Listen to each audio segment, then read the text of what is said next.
నమస్తే. Spiritual, motivation, educational వీటికి సంబంధించి ఇంటర్వ్యూస్ ఇవ్వదలుచుకున్న వాళ్ళు కింద నంబర్ కి కాంటాక్ట్ చేయండి. నమస్తే, వెల్కమ్ టు అవర్ ఛానల్. నేను పద్మిని. ప్రస్తుతంతో పాటు ప్రముఖ ఆధ్యాత్మికవేత్త, నారీసేన ఫౌండర్, దత్త ఉపాసకురాలు శ్రీమతి శ్రీ లతా దత్త మనతో పాటు ఉన్నారు. మాట్లాడదాం. అక్క నమస్తే. అక్క జై గురుదత్తారా. శ్రీ గురుదత్త. అక్క దత్తనామం ప్రచారం చెయ్యాలి, దత్తుడి గురించి తెలియాలి. ఎందుకంటే తెలియనటువంటి అపోహల్లో ఉండేటువంటి పరిస్థితుల్లో ఉన్నారు ప్రతి ఒక్కరూ కూడా. ఆయన చాలా చాలా నిష్ట కలిగినటువంటి స్వామి, ఆయన జోలికి వెళ్ళొద్దు అని చెప్పి. అలా నిజంగానే అంత ఉంటే స్మరణ మాత్రేణ సంతుష్టుడు ఎలా అయ్యేవాడు? అసలు అవ్వడు. చిన్న లాజిక్ కదా. అసలు చాలా మంది అపోహలతోనే దత్తుడిని చేయట్లేదు. కానీ దత్తుడికి తెలుసు కలియుగంలో ఆయన ప్రతి ఒక్కరి నోట దత్త అనే పదం తప్పకుండా వస్తుంది. దత్త క్షేత్రాలు కూడా అసలు చీమలు కూడా దూరం సందు ఏర్పడుతుంది అని స్వామి ఏ క్షేత్రం అయినా కూడా, దత్తుడు ఏ క్షేత్రం అయినా అలాగా ఆల్రెడీ అవుతున్నాయి. రైట్. అయితే ఆల్రెడీ మనం సుమారుగా సంవత్సరం నుంచి కూడా మీరు దత్తుడి గురించి చాలా విశేషంగా యాత్రలు చేయటం ఏంటి, పాదయాత్ర చేయటం ఏంటి, కురవపురం పాదయాత్ర చేశారు. అలాగే అఖండ సప్తాహాలు కానీ లేకపోతే ఇట్లా అన్నీ కూడా దత్తుడికి సంబంధించి చాలా విశేషంగా చేస్తూ ఉన్నారు.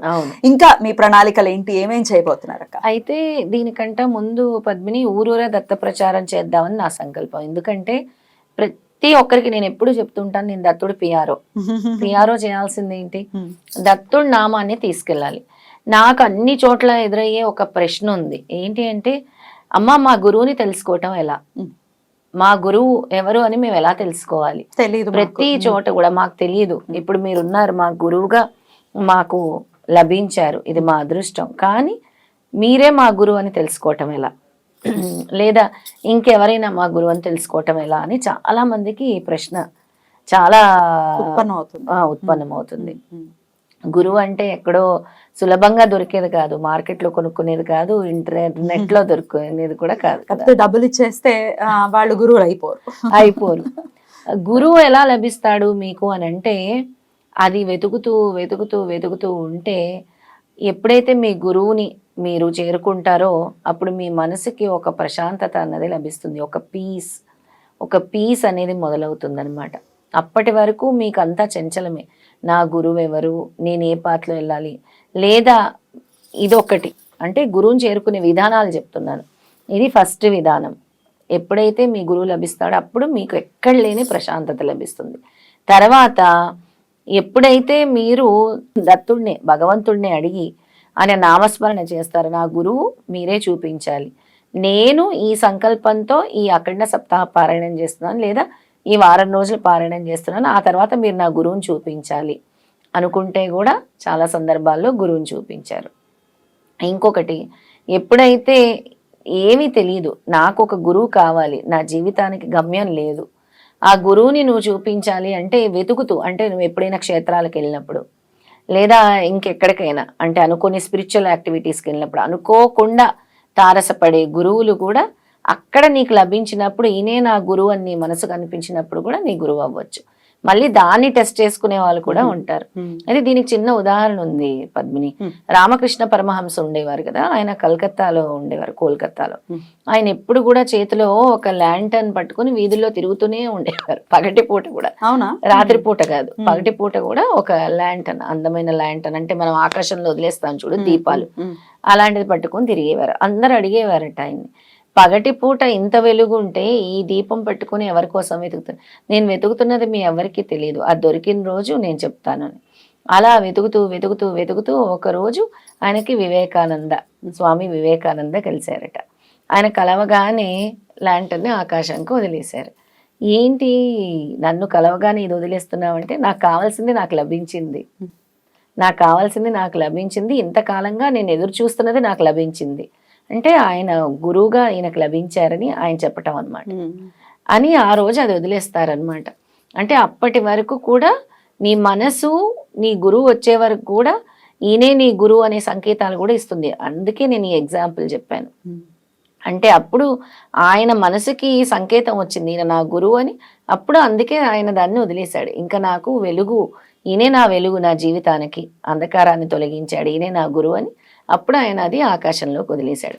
ఆ విధంగా నేను ఇప్పుడు దత్త ప్రచారం చెప్పాను కదా, ఇప్పుడు దత్తాత్రేయ జయంతి వస్తుంది. సాధ్యమైనంత వరకు నా వంతుగా ఎంతమందికి నేను దత్తనామాన్ని, ఎంతమందికి నేను ఈ సిద్ధమంగళ స్తోత్రాన్ని ఇవ్వగలను, ఎంతమంది వాళ్ళ కర్మలు తొలగించుకోవటానికి ఏ దారి లేక ఎదురు చూస్తున్నారో వాళ్ళందరికీ కూడా ఒక దారి చూపిద్దామని నేను ముందుగా ఈ ఊరూరా దత్త ప్రచారము విజయవాడ, గుంటూరు నుంచి ప్రారంభించబోతున్నాను. విజయవాడ, గుంటూరు, ఏలూరు కూడా ఈ 15వ తారీఖు రోజు ఒక 2 చోట్ల కూడా 15వ తారీఖు ఉదయము, సాయంత్రము, అలాగే 16 పొద్దున వరకు చేసి మళ్ళీ వద్దాం అనుకున్నాను. ఎందుకంటే ఇక్కడ కూడా నేను చూసుకోవాలి కదా పనులు. ఆ విధంగానే ఆదివారము హైదరాబాద్ లో కూడా దత్త ప్రచారం నిమిత్తం ఒక ర్యాలీ చేద్దామని అనుకుంటున్నాను. అంటే ఇంటింటికి వెళ్ళి ఏం చెప్తారు అక్క, ఎలా చెప్తారు అసలు? ఇంటింటికి ఈ గురు మార్గాన్ని మీరు పట్టుకోండి. మీ కర్మలు తొలగించుకోవాలని అనుకుంటే ఒక గురువు మీ జీవితంలో ఉండాలి. అందరికీ చెప్పేది ఏంటంటే, మనం భగవంతుడి కోసం ఎదురు చూస్తూ ఉంటాం, పూజలు చేస్తాం, ఈశ్వరుని పూజిస్తాం, విష్ణువుని పూజిస్తాము, అమ్మవారిని పూజిస్తాం, అందరినీ పూజిస్తాం. అందరి దగ్గరికి, అందరి దేవతల దగ్గరికి మీరు చేరుకోవాలంటే ఒక గురువు కావాలి. ఆ గురువు మీకు లభించినప్పుడే మీరు దేవుడి దగ్గరికి చేరుకోగలరు. ఆ గురువే మీకు దారి చూపించేది, అంతే కదా. ఇప్పుడు త్రిశక్తి స్వరూపులు ఎవరు? దత్తాత్రేయ స్వామి. బ్రహ్మ, విష్ణు, మహేశ్వరులు ముగ్గురు కుటుంబాలని పూజించినట్టే సాక్షాత్తు ఈశ్వరుడే పార్వతీదేవికి చెప్పాడు, గురువు లేకపోతే దేవుణ్ణి చేరుకోలేము అని గురుగీతలో బోధించారు. అందుకే గురువు ఉంటే సులభంగా దేవుణ్ణి చేరుకోగలవు, సులభంగా మోక్ష మార్గాన్ని చేరుకోగలవు, సులభంగా నీ కర్మల్ని ధ్వంసం చేసుకోగలవు, నీ కర్మల్ని ఎక్కువగా ఉండే కర్మల్ని తగ్గించుకోగలవు అని ఒక మానవ ప్రయత్నం. అంటే అందరి కర్మలు నశించాలని కాదు, అది ఎవరికి చేరాలో వాళ్ళ దగ్గరికే స్వామి చేరుస్తారు. ఆ విధంగానే దీన్ని ఊరూరా దత్త ప్రచారం చేయబోతున్నాను. రైట్, అద్భుతం అక్క. దత్త ప్రచారం చేయటం, దత్తుడు గురించి తెలియచేయటం అంటే, మాకు తెలియదు అన్న వాళ్ళని ఒకంత ఆశ్చర్యంగా అనిపిస్తుంది. మాకు తెలియదు అన్న వాళ్ళు ఉన్నారు, అంటే ఆనెస్ట్ గా చెప్తూ ఉన్నారు. చాలా మంది మాకు తెలియదు, అసలు దత్తుడు అంటే ఎవరో మాకు తెలియదు, ఎవరు ఆయన అని అడిగే వాళ్ళు కూడా చాలా మంది ఉన్నారు. వాళ్ళందరికీ తెలియాలి. పిలిస్తే పలికేటటువంటి దైవం దత్తాత్రేయులు, అందులో ఎటువంటి సందేహం లేదు. స్మరణ మాత్రమే సంతుష్టుడు. ఇంకా అసలు పిలవక్కర్లేదు, ఒక్కసారి స్మరిస్తేనే, మనస్ఫూర్తిగా స్వామి అని పిలిస్తేనే ఖచ్చితంగా పలుకుతారు. ఆయనే చెప్తున్నాడు కదరా, నేనే అరుణాచలేశ్వరుని, నేనే వెంకటేశ్వర స్వామి, నేనే పద్మావతి, అన్ని నేనే సర్వస్వం. కానీ గురువే చెప్తున్నాడు ఆ మాట. అది అద్భుతం. ఆ గురువుని ప్రతి ఒక్కరు చేరుకోవాలి. ఆ గురువు సన్నిధిలో అందరూ కూడా వాళ్ళ ఆపదల నుంచి బయటపడాలి అనేది, వాళ్ళకి కావాల్సిన ఒక అత్యద్భుతమైన స్తోత్రం ఏదైనా ఉందంటే సిద్ధమంగళ స్తోత్రం. దాని గురించి కూడా ప్రత్యేకించి సిద్ధమంగళ స్తోత్రము, దత్తుడి గురించి చెప్తూ ప్రచారం చేయాలన్నది నా సంకల్పం. బ్యూటిఫుల్. మీ సంకల్పం దిగ్విజయం అవ్వాలని మనస్ఫూర్తిగా కోరుకుంటున్నాను అక్క. విజయవాడలో ఎవరున్నా మనకు వచ్చి కలవాలి, ఇందులో పాల్గొనాలి. విజయవాడలో మన రెడ్ టీవీ సబ్స్క్రైబర్స్ ఎవరున్నా కూడా అని నేను మనవి చేసుకుంటున్నాను. ఎట్లా కలవాలి? విజయవాడ, గుంటూరు కూడా మనము ఒక ప్లేస్, అంటే మనకి కాల్ చేస్తే మనము ప్లేస్ రివీల్ చేస్తాము. వాళ్ళు మనకు కాల్ చేసినా, ఆ కాంటాక్ట్స్ ఇచ్చినా కూడా ఒక ప్లేస్ మనము అక్కడికి వచ్చి కలవచ్చు. వాళ్ళు కూడా మీతో పాటు పాల్గొనొచ్చు, దత్త ప్రచారంలో పాల్గొనొచ్చు, వాళ్ళు మనకు కాల్స్ చేసినా కూడా. Thank you so very much అక్క. నమస్తే. జై గురుదత్త. శ్రీ గురుదత్త.